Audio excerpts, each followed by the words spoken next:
बेगनकोदार railway station.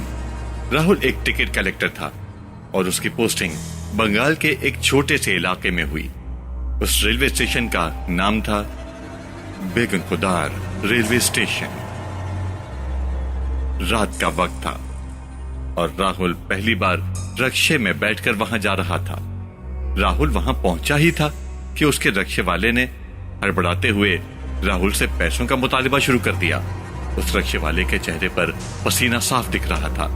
ऐसा लगता था जैसे वो किसी चीज से बहुत ज्यादा घबरा गया है। कि उसी वक्त गौरव अपने वॉलेट से पैसे निकाल ही रहा था कि तभी वो रक्शे वाला उसे कहने लगा, जल्दी करें जनाब, मुझे जल्दी जाना है। राहुल के पास खुले पैसे नहीं थे। किराया 60 रुपए था और उसके पास 50 का ही नोट था। लेकिन इससे पहले कि वो कुछ कहता, वो रक्शे वाला वही 50 रुपए का नोट लेकर वहां से तेजी से अपना रक्षा लेकर चला गया। राहुल को उसकी हड़बड़ाहट थोड़ी अजीब लगी। बच्चों के वो स्टेशन देर से पहुंचा था तो उसे अभी बहुत काम करने थे। इसलिए राहुल ने उस रक्शे वाले को नजरअंदाज किया और स्टेशन के अंदर चला गया। स्टेशन पर पहुंचकर राहुल को वहां सफाई करता हुआ एक कर्मचारी मिला। राहुल जैसे ही उसके करीब गया, वो आदमी मुस्कुराया और अपना काम छोड़कर राहुल को स्टेशन दिखाने लगा। स्टेशन में एक टिकट काउंटर था और टीटी के लिए एक छोटा सा रेलवे क्वार्टर बना हुआ था। राहुल ने स्टेशन को जब पूरी तरह से खाली देखा तो उसने मजाक में उस कर्मचारी से पूछा, यहां क्या हमेशा इतना ही सन्नाटा रहता है या कोई आता जाता भी है? ये सुनते ही उस मुलाजिम ने कुछ अजीब सा जवाब दिया। उसने कहा, हाँ, कोई देहाती आए या ना आए, वो तो जरूर आएगी। इतना कहकर वो मुलाजिम खामोश हो गया। राहुल ने उससे पूछा कि वो क्या कहना चाह रहा है। उस पर मुलाजिम ने कोई जवाब नहीं दिया और बात को टालने के लिए वो राहुल के लिए चाय लेने चला गया।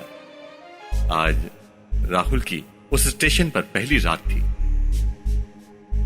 राहुल दफ्तर में बैठा कुछ रजिस्टर्स अपडेट कर रहा था कि तभी जोर से ट्रेन के हॉर्न की आवाज आई। रात की पहली ट्रेन जो बेगनकोदार रेलवे स्टेशन से गुजर रही थी। उसे चार्ट के मुताबिक तो उस स्टेशन पर रुकना चाहिए था, लेकिन वो ट्रेन नहीं रुकी और स्टेशन से आगे जाने लगी। इसी दौरान राहुल ने देखा कि एक लड़की प्लेटफॉर्म के पीछे पीछे उसे रोकने के लिए भाग रही है। राहुल जैसे ही उठा और प्लेटफॉर्म पर पहुंचा तो उसे वो लड़की कहीं नजर नहीं आई। उसने सोचा कि शायद वो उसका वहम है और इसलिए वो अपने दफ्तर वापस चला गया। तकरीबन आधा घंटा गुजरा, एक और ट्रेन उस स्टेशन पर आई, लेकिन वो भी बगैर रुके वहां से जाने लगी। राहुल ट्रेन के बारे में कुछ सोच सकता कि उससे पहले ही उसे फिर से वही लड़की ट्रेन के पीछे प्लेटफॉर्म पर भागती हुई नजर आई। राहुल ने उस लड़की को बहुत आवाजें लगाई, लेकिन वो लड़की ट्रेन के पीछे दौड़ती हुई बहुत दूर निकल गई। इस बार जब तक राहुल प्लेटफॉर्म पर पहुंचा, वो लड़की फिर से कहीं गायब हो गई। राहुल को अब कुछ अजीब सा लगा, इसलिए उसने सोचा कि अगली ट्रेन का इंतजार वो प्लेटफॉर्म पर ही करेगा। उसे लगा कि ट्रेन का ड्राइवर उसे सामने खड़ा देखकर ट्रेन को जरूर रोकेगा। तकरीबन आधा घंटा गुजर गया, एक और ट्रेन आई। राहुल को स्टेशन पर खड़ा देखकर ड्राइवर ने ट्रेन की रफ्तार कम तो की, लेकिन अचानक उस ड्राइवर के चेहरे का रंग उड़ गया और उसने फिर से ट्रेन की रफ्तार बढ़ा दी और ट्रेन को जल्दी से स्टेशन के प्लेटफॉर्म के सामने से निकाल कर ले गया। राहुल ड्राइवर को आवाज लगाने ही वाला था कि उसने देखा कि सफेद साड़ी पहने वही लड़की दौड़ती हुई आई और प्लेटफॉर्म पर आने वाली ट्रेन को ओवरटेक करते हुए ट्रेन से भी आगे निकल गई। राहुल को अपनी आंखों पर यकीन नहीं आ रहा था, क्योंकि वो लड़की राहुल की आंखों के सामने ट्रेन की रफ्तार से भी ज्यादा तेज भाग रही थी। ये देखकर राहुल एकदम चौंक सा गया और वो दौड़ता हुआ अपने दफ्तर आ गया और खुद को अंदर से बंद कर लिया। जो कुछ उसने देखा था उसे देखकर राहुल के होश उड़ चुके थे। वो अपनी कुर्सी पर बैठकर खुद को तसल्ली दे रहा था कि तभी उसे ऑफिस की खिड़की से प्लेटफॉर्म पर जो दिखा उसे देखकर उसकी रूह कांप गई। उसी दौड़ती हुई लड़की का आधा कटा हुआ शरीर हाथों के बल जमीन पर दौड़ रहा था। राहुल का चेहरा पीला पड़ गया था।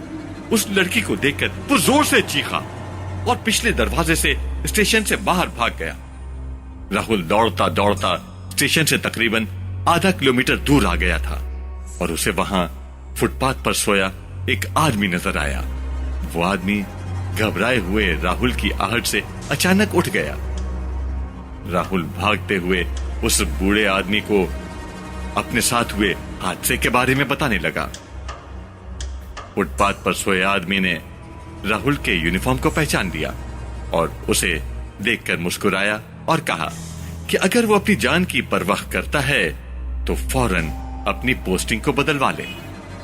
उसने बताया कि बैकुंठपुर रेलवे स्टेशन भूतिया है। उसने कहा कि वो स्टेशन तकरीबन पिछले 40 सालों से बंद पड़ा था और जब 2009 में वो दोबारा खुला तब से कुछ न कुछ उल्टा सीधा मुसलसल हो रहा है।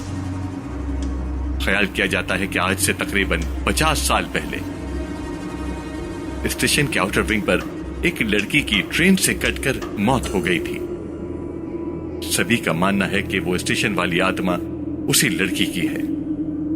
बैकुंठपुर स्टेशन पर रात के वक्त कोई भी ट्रेन नहीं रुकती, लेकिन उस लड़की की रूह रात को गुजरने वाली हर एक टीम के सामने जरूर दौड़ती नजर आती है। उसने कहा कि राहुल से पहले कई लोग जो यहां काम करने आए उन्होंने या तो अपना ज़हनी तवाज़ुन खो दिया या उनके साथ कोई दर्दनाक हादसा हो गया, इसलिए यहां पर कोई काम नहीं करना चाहता और ना ही रात को यहां से कोई ट्रेन पकड़ता है। राहुल ने यह सब कुछ सुना और उसी रात सब कुछ छोड़कर अपने गांव वापस आ गया।